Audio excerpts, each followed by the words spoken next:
Hello there. Today's video, malicious compliance. At-will employment cuts both ways, sister. A few years ago, my husband was laid off at the start of summer. I had a part-time gig as a teacher, but it didn't come with benefits. I had to take a job, any job, to provide health insurance, Merca, while hubby looked for a new gig. I got a job as a teller at a bank. I tried, but was new to keeping a till, so a few times a week, my register wouldn't balance. Never very much money, under a few dollars. But the whole staff had to stay late until we straightened it out. I felt horrible for the rest of the staff. As if that shame wasn't bad enough, my supervisor, Mel, would remind me that I worked at will and they could fire me at any time. Our family's health insurance going up in smoke was terrifying to me. Sometimes it was hard to hold back tears. I got better as the summer went on, but every few weeks, if I would make a mistake, Mel would smile as she warned me that you can be fired for no cause and you'd have to leave immediately. It was so fantastically over the top. At one point, I pointed out that constant threats didn't create a healthy environment. Her smile only broadened. It goes both ways. You can quit at any time, you know. When the school year started in the fall, I needed to take my daughter to tour her new school for her first day. I asked to take my lunch in the afternoon so I could help my daughter. Though they approved it, when it came time for my lunch, they insisted I work through my lunch because they were being slammed. By then, Hubs had found a job with insurance and, even better, I'd been offered more hours teaching, though still not full-time. It was enough. The next day I practically floated into the bank. I waited until 10 a.m., then told Mel I needed to talk with her. She replied that she was very busy and it would have to wait until after we closed. "Oh, I won't be here then," I said. She looked like I'd smacked her with a brick. "What?" I smiled. "Remember that I needed to bring my daughter to her new school yesterday? You wouldn't let me do that, so I'm doing it this afternoon." She didn't get it at all. "You can't just take an hour off when you," I had to interrupt. "I'm not taking an hour off. I'm leaving. For good. At noon. You kept reminding me that I work at will. Thanks for those reminders. I'm leaving for good in 2 hours." While Mel fumed, I waited on customers. I practically sang my greetings to them and was so fucking cheerful, customers kept asking me why I was so happy. I was delighted to tell them because I'm leaving forever at noon. After a half hour of that, Mel thought I should just go right away. And I did. I fucking skipped right out the door, then gave Mel a very elaborate curtsy at the door. Buy what I can afford, okay?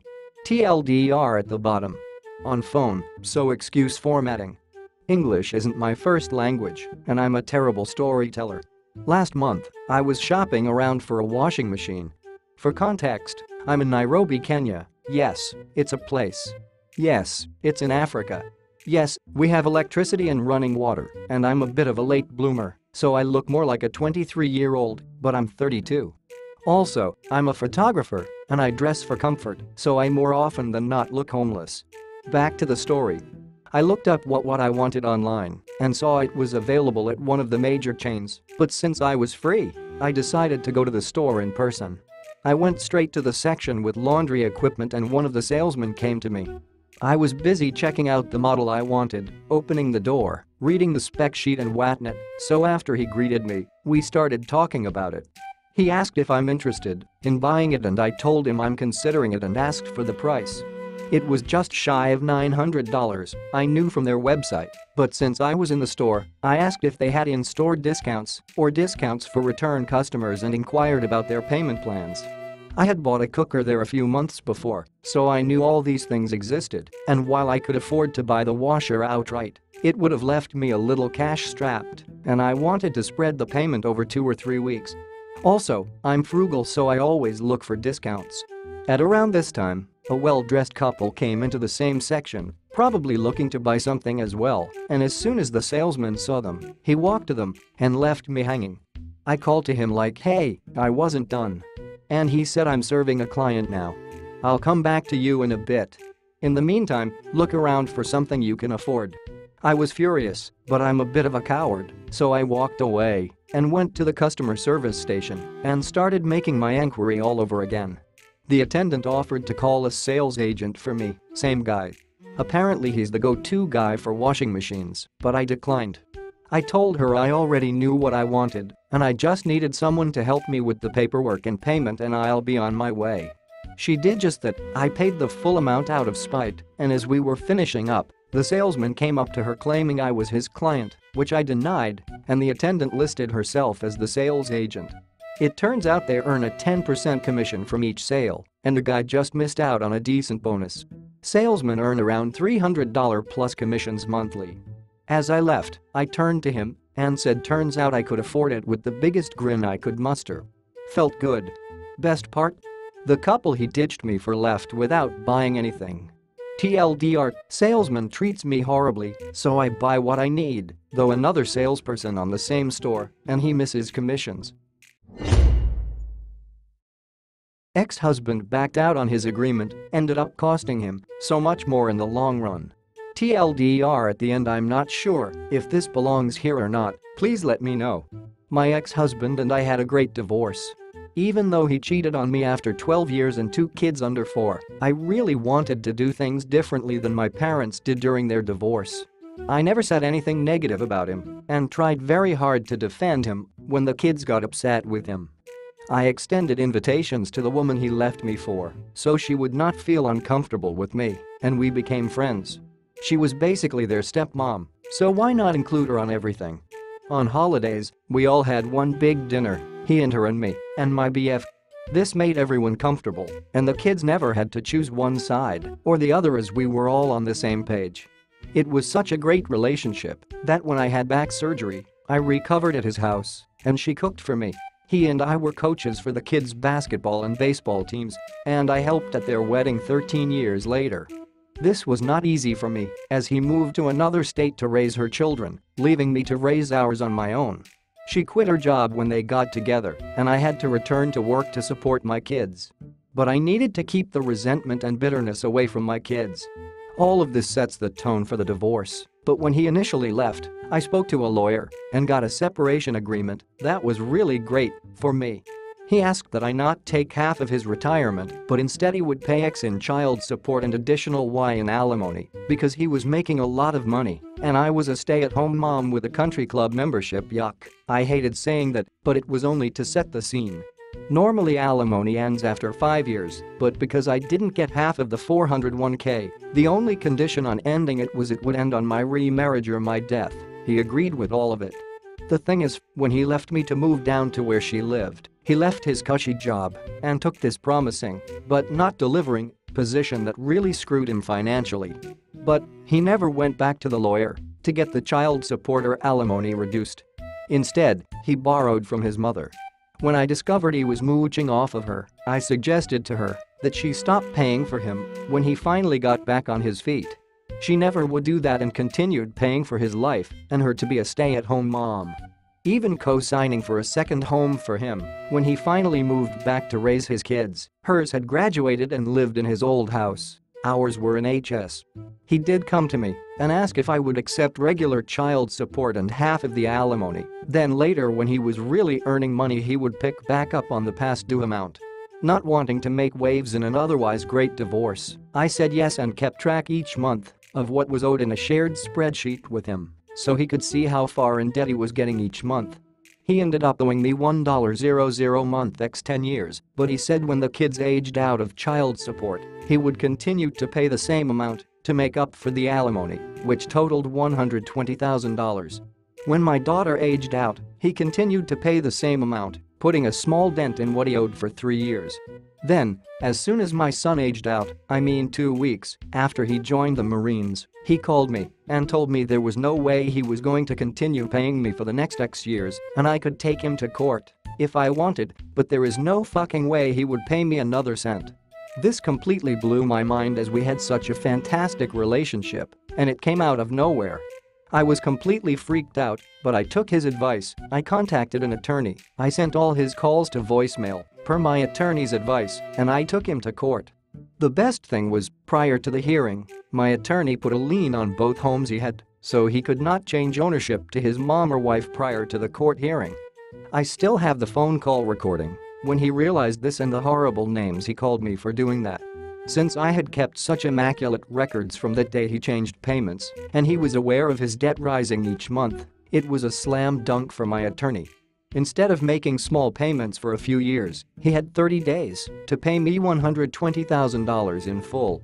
Unfortunately, the kids now have to choose which parent they visit on holidays, but that was not my fault. I was willing to continue as is and not put any strain on the family relationship. And for those who are wondering, yes, he did cheat on her 2x before they got married, but she had quit her job when they got together because she found a sugar daddy and had nothing to fall back on, nowhere to go, so she stayed with him.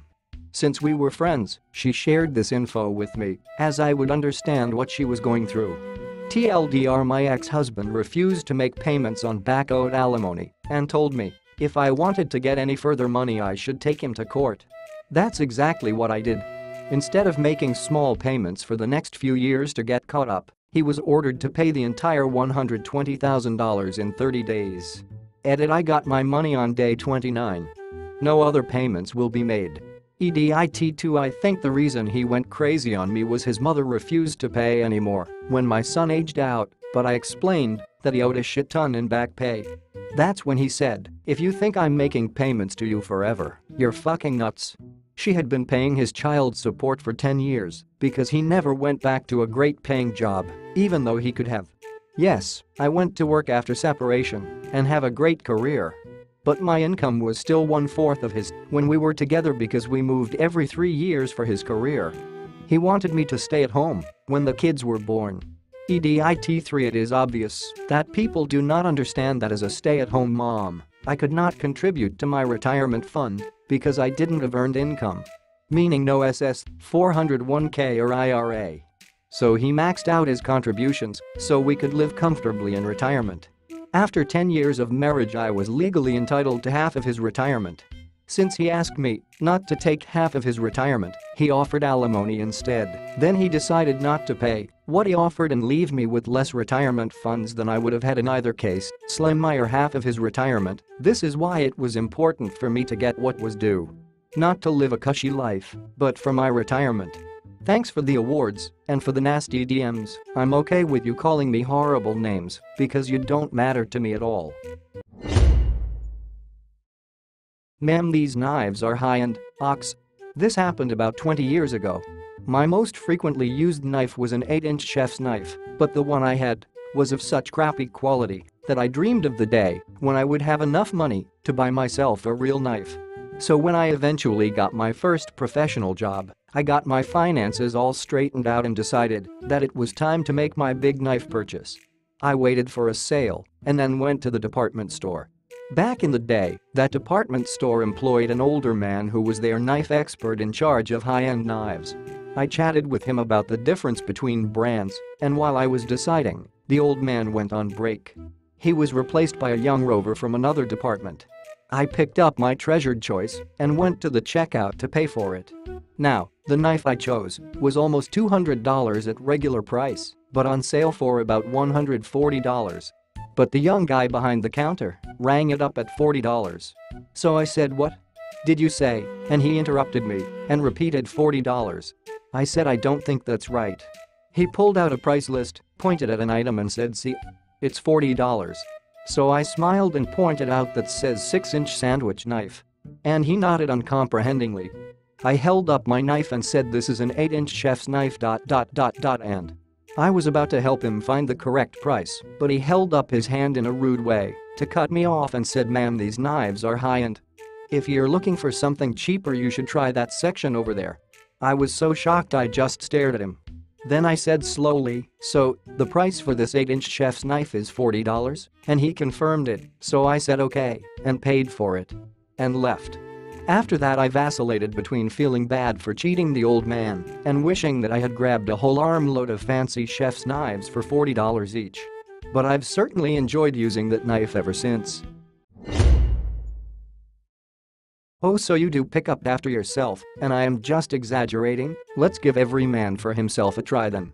Years ago when I just moved in with my then BF, now fiancé, he was terrible at picking up after himself.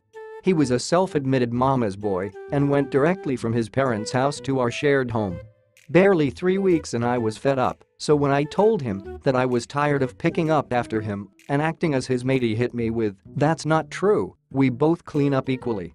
After a bit of back and forth he said, "Well, if you don't believe me, then let's split the house. You take care of your half and I take care of mine."